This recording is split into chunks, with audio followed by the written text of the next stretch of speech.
katika maisha ya mwanadamu kuna mtu anazaliwa na kipaji. Sema wakati wa kukua kuwa shetani anatufafiisha vipaji vyetu.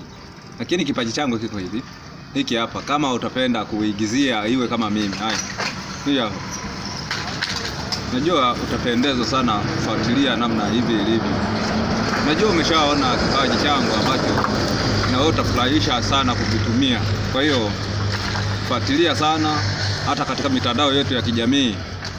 Katika mitandao ya kijamii kuna Boaz Yusufu au Boaz Music, iwe Facebook, iwe TikTok, iwe YouTube, huko kote tunapatikana. Kwa hiyo fuatilia, ukitaka kutufuatilia sana tufuatilie Boaz Music.